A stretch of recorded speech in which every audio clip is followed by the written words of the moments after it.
Tomba kauba nupa ama lairame thoibisina kamai tawgeda mana mangba mangse yamna chumgallammeba ayamba matamdadi tomba se mang yam mangandaba jani nongma ayuk amadi kamai tawgeda tomba sina mang ama mangba jani ado mase mikap thoga lairaga hogdi hogattabida phamong sida sum tummaga leiba jani adugada mama sina tomba sida hangi ibungo tomba kari mangmangi ichabunga sidi tomba sina long ni pambadagi mama ise phaklang do onchalaga ai hairo ima ana hai masaga mamaga ngangnabado taabdo mapa se thokle karino ne nangi mangdubo namado da hainingdri dubo aingonda hayo ai hairo pabung na hai tomba sina mapabung da su haidoktri adudagi di mapabung je sawarga tomba se phure kaigino nang mang hayo yadridi hayo haidana phure khangbra tomba se adigi tomba sina sawarga aibu angang macha su natana nupi thibe yaraba aibu moina phudana lairoi laibiroi no yumse laibiroi na harga mase saw do lambi sida murum solaga mase lai adumaina murum solaga umang wamang phawrga lakpa sida lambi hek yoboga sagon gari mana mase baklawna thomi sagon gari sina kanagi sagon gari oiramge da lamdubu koliba ningthogi macha nupagi sagon gari oibjani dana ada ningthogi macha nupa sina hangi sokpro karai degi no palo paithorapodi da koidi uhodrene sok lakpro nangbo tomba sina sokte bazai bungo sokte kasu thudo patok jadi bazai bungo ningthogi macha nupa sina kari harke da namu kadai chatke tobuno aise mazai bungo una balak segin tawjaramini ai una doine ba o phare la odudi konungdo ina chatlaga wari sanarurasi lambi da wari sanabase nuaitre chak chabagi matam suyore chak charagane ithijana ibani wari sanarurasi na haidana tomba se magi sagon gari sta hapkalaga purga lae ningthogi macha nupa sina ningthau konungse yoraga moise chak chaba hore table lamada chak insang myam thamdana babani se chaba hore machunupi musu leibjani machanupi sina yamung awatpa kai legen hangak pajani da adu hangak pase tomba siga ngasagi chanupi siga michana rure khangaba adigi tomba sina machanupi se pamjare yamna adigi machanupi juna su tomba se yam pamjare mabani se adumaina mit chanaraga yengnari ngai tanja sida ningthogi machanupa sina kari hangake da ado tomba nang ngasai mongsho marakti murum solaga yam sauna tholoi dubu kari maram gino na hangi tomba sina kari harake da aigi pabung da sawbani hai kari maram gi aigi mangje yamna chumgalle ngasi se mangama mangba pabung ga imaga na kari mangno na hangakpada aina haido oe na hairubagi sawdana aigi pabung na ibu phu chaidana tawbudu da sawni mankidana aisi yum thadoga lakpada mazai bungo go thingnari sini na hairene tomba sina adegi di ningthogi macha nupa sina mu hangi nangi mangdo yam chumgalle haibanina kari mangno ne aisu khangningkhre da hai ningthogi macha nupa sina haidokpa ngamoy mazai bungo na hai tomba sina tomba aise ningthogi macha nupa ni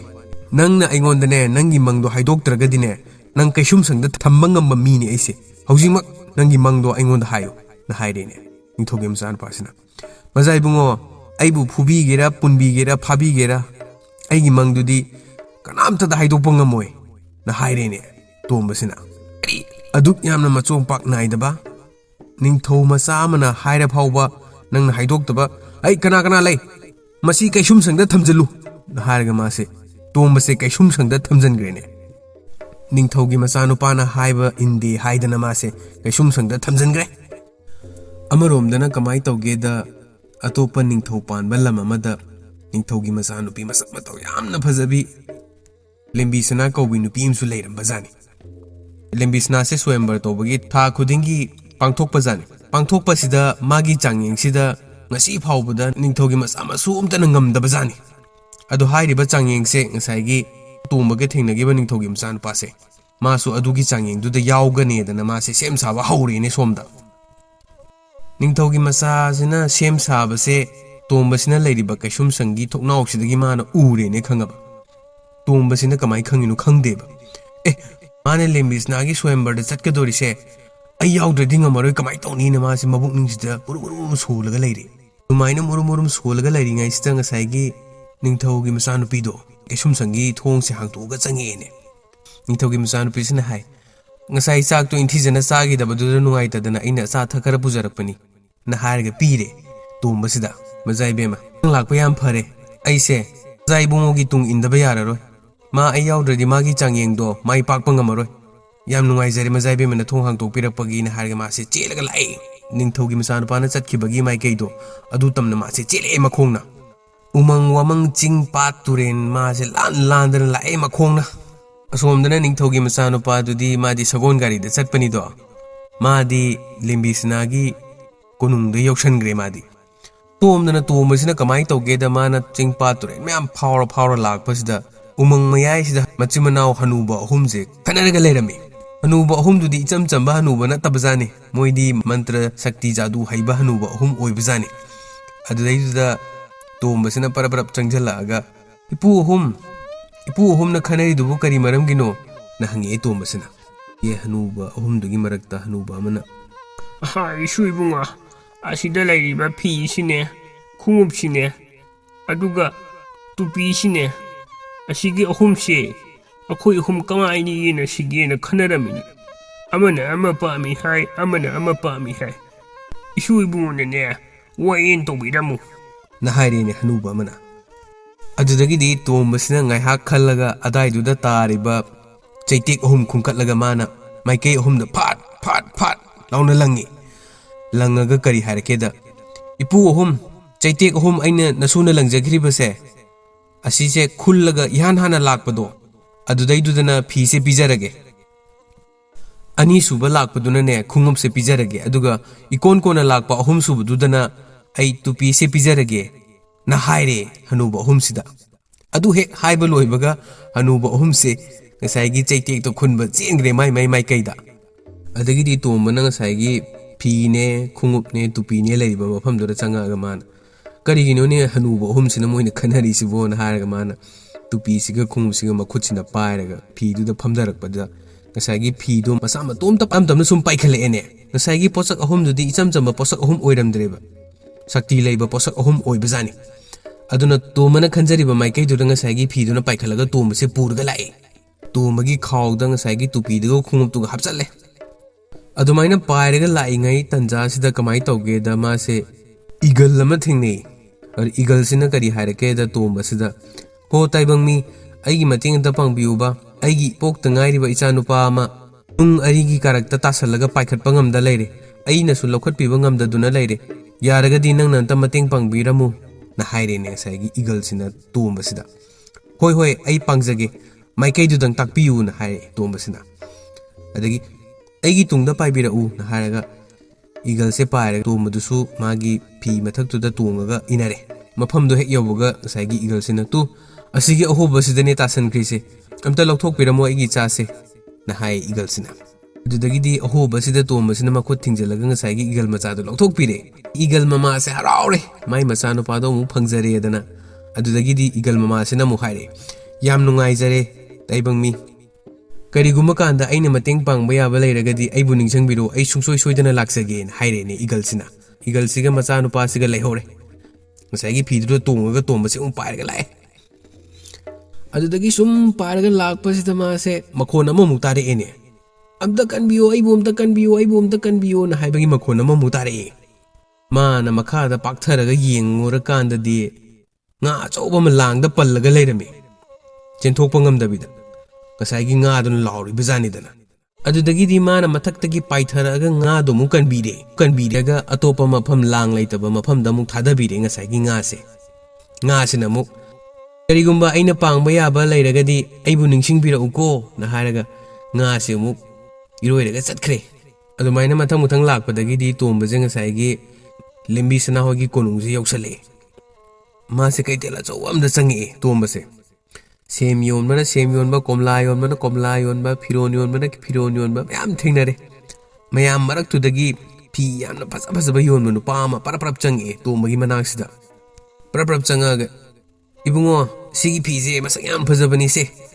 leijaro na haraga tombasida talo inbire adagi di tombasina as ai paisa di leite se aigi tupi jiga onara ji ne tupi chu option bire nga sai gi phi yo leiba nu pa du da phi yo leiba nu pa je treng lo no mang thokre ne ma se tupi du upu budagi ꯑꯗꯨ ꯃꯥꯡꯊꯣꯛꯈꯤꯕꯗꯒꯤꯗꯤ ꯇꯣꯝꯕꯁꯤꯅ ꯁꯦ ꯅꯪꯕꯨꯗꯤ ꯑꯩ ꯅꯣꯏ ꯃꯊꯧ ꯇꯥꯔꯦꯅ ꯍꯥꯏꯔꯒ ꯃꯉꯣꯟꯗ ꯎꯞꯁꯜꯂꯒ ꯇꯣꯝꯕꯁꯦ ꯃꯥꯡꯊꯣꯛꯈ꯭ꯔꯦ ꯃꯥꯡꯊꯣꯛꯈꯤꯕꯗꯒꯤꯗꯤ ꯉꯁꯥꯏꯒꯤ ꯐꯤꯌꯣꯜꯂꯒ ꯂꯥꯛꯏꯕ ꯅꯨꯄꯥꯗꯣ ꯃꯥꯁꯦ ꯉꯥ ꯀꯥꯔꯒ ꯌꯦꯡꯉꯒ ꯂꯩꯍꯧꯔꯦ ꯑꯗꯨꯗꯒꯤꯗꯤ ꯉꯁꯥꯏꯒꯤ ꯅꯤꯡꯊꯧꯒꯤ ꯃꯆꯥꯅꯨꯄꯥꯁꯦ ꯃꯥꯅ ꯊꯤꯕ ꯍꯧꯔꯛꯑꯦ ꯑꯗꯣ ꯃꯥꯅ ꯉꯥꯏꯍꯥꯛ ꯈꯜꯂꯦ ꯍꯩꯁ ꯑꯩꯒꯤ ꯁꯤꯒꯤ ꯁꯛꯐꯝꯁꯤꯗ ꯆꯠꯂꯒꯗꯤ ꯃꯥꯅ ꯈꯪꯈ꯭ꯔꯅꯤ ꯑꯗꯨꯅ ꯑꯩꯁꯦ ꯁꯛꯐꯝ ꯑꯃ ꯍꯣꯡꯗꯕ ꯌꯥꯗ꯭ꯔꯦ ꯍꯥꯏꯗꯅ ꯉꯁꯥꯏꯒꯤ ꯃꯉꯣꯟꯗ ꯏꯜꯂꯛꯈꯤꯕ ꯐꯤꯗꯣ ꯑꯗꯨꯅ ꯃꯀꯣꯛꯇ ꯀꯣꯛꯌꯦ ꯌꯦꯠꯁꯜꯂꯒ ꯃꯥꯁꯦ ꯃꯤ ꯑꯇꯣꯞꯄ ꯑꯃ ꯁꯥꯔꯒ ꯂꯥꯛꯑꯦ ꯁꯣꯝꯗꯅ ꯅꯤꯡꯊꯧꯒꯤ ꯃꯆꯥꯅꯨꯄꯥꯗꯣ ꯂꯦꯝꯕꯤꯁꯅꯥꯒꯤ ꯆꯥꯡꯌꯦꯡꯗꯣ ꯀꯃꯥꯏꯅ ꯇꯧꯕꯅꯣ ꯍꯥꯏꯗꯅ ꯂꯦꯝꯕꯤꯁꯅꯥꯒꯤ ꯃꯅꯥꯛꯁꯤꯗ ꯂꯥꯛꯑꯦ ꯂꯦꯝꯕꯤꯁꯅꯥꯒꯤ ꯀꯥꯁꯦ ꯍꯦꯛ ꯌꯧꯕꯒ ꯂꯦꯝꯕꯤꯁꯅꯥ ꯃꯖꯥꯏꯕꯦꯝꯃ ꯅꯪ ꯑꯩꯒꯤ ꯇꯥꯂꯣꯏ ꯑꯣꯏꯖꯔꯒꯦ ꯅꯤꯡꯊꯧꯒꯤ ꯃꯆꯥꯅꯨꯄꯥꯁꯤꯅ ꯃꯖꯥ ꯏꯕꯨꯡꯉꯣꯁꯨ ꯈꯪꯕꯤꯔꯝꯒꯅꯤ ꯑꯩꯒꯤꯗꯤ ꯆꯥꯡꯌꯦꯡ ꯑꯃ ꯂꯩꯖꯩ ꯆꯥꯡꯌꯦꯡꯗꯨꯗ ꯃꯥꯏ ꯄꯥꯛꯄꯤꯔꯒꯗꯤ ꯃꯖꯥ ꯏꯕꯨꯡꯉꯣꯒ ꯑꯩꯒ ꯁꯣꯏꯗꯅ ꯂꯨꯍꯣꯡꯒꯗꯣꯏꯅꯤ ꯆꯥꯡꯌꯦꯡꯗꯣ ꯍꯥꯟꯅ ꯑꯝꯇꯪ ꯍꯥꯏꯖꯔꯛꯈꯤꯒꯦ ꯃꯨꯟꯅ ꯇꯥꯕꯤꯌꯨꯀꯣ ꯃꯖꯥ ꯏꯕꯨꯡꯉꯣ ꯅ ꯍꯥꯏꯔꯦ ꯂꯦꯝꯕꯤꯁꯅꯥꯁꯤꯅ ꯍꯣꯏ ꯑꯩ ꯇꯥꯖꯒꯦ ꯌꯥꯝꯅ ꯆꯥꯎꯕ ꯆꯥꯡꯌꯦꯡ ꯅꯠꯇꯦ ꯃꯖꯥ ꯏꯕꯨꯡꯉꯣ ꯅꯣꯡꯃ ꯈꯛꯇꯪ ꯃꯖꯥ ꯏꯕꯨꯡꯉꯣꯅꯅꯦ ꯑꯩꯅ ꯈꯪꯗꯕ ꯃꯐꯝꯗ ꯂꯣꯠꯄꯤꯒꯗꯧꯕꯅꯤ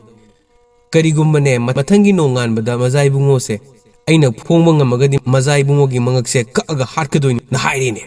ꯑꯗꯨ ꯍꯥꯏꯔꯛꯄꯗꯒꯤꯗꯤ ꯉꯁꯥꯏꯒꯤ ꯅꯤꯡꯊꯧꯒꯤ ꯃꯆꯥꯅꯨꯄꯥꯁꯦ ꯇꯨ ꯀ꯭ꯌꯥꯎ ꯂꯥꯎꯅ ꯆꯣꯡꯉꯤ ꯃꯥꯁꯦ ꯑꯁ ꯂꯣꯏꯔꯦꯗꯅ ꯁꯤꯗꯤ ꯑꯩ ꯑꯔꯦꯝꯕꯩ ꯂꯥꯛꯆꯔꯝꯃꯦꯅ ꯃꯥꯅ ꯈꯜꯂꯦꯅꯦ ꯃꯕꯨꯛꯅꯤꯡꯁꯤꯗ ꯑꯗꯨꯗꯒꯤꯗꯤ ꯍꯜꯂꯛꯑꯒ ꯃꯥꯁꯦ ꯃꯥꯒꯤ ꯁꯒꯣꯜ ꯒꯥꯔꯤ ꯃꯊꯛꯁꯤꯗ ꯐꯝꯃꯒ ꯃꯥꯁꯦ ꯅꯨꯡꯉꯥꯏꯇꯅ ꯃꯊ꯭ꯋꯥꯏ ꯅꯨꯡꯉꯥꯏꯇꯅ ꯐꯝꯃꯒ ꯂꯩꯔꯦ ꯑꯗꯨꯃꯥꯏꯅ ꯅꯨꯡꯉꯥꯏꯇꯅ ꯐꯝꯃꯒ ꯂꯩꯔꯤꯉꯩꯁꯤꯗ ꯉꯁꯥꯏꯒꯤ ꯇꯣꯝꯕꯁꯦ ꯂꯥꯛꯑꯦ ꯖꯥꯗꯨ ꯍꯩꯕ ꯅꯨꯄꯥ ꯑꯃꯒꯤ ꯁꯛꯇꯝ ꯂꯧꯔꯒ ꯃꯥꯁꯦ ꯂꯥꯛꯑꯦ ꯃꯀꯣꯛꯀꯗꯣ ꯀꯨꯌꯦꯠ ꯌꯦꯠꯁꯜꯂꯒ ꯑꯗꯨꯒ ꯅꯤꯡꯊꯧꯒꯤ ꯃꯆꯥꯅꯨꯄꯥꯁꯤꯗ ꯍꯥꯏ ꯃꯥꯅ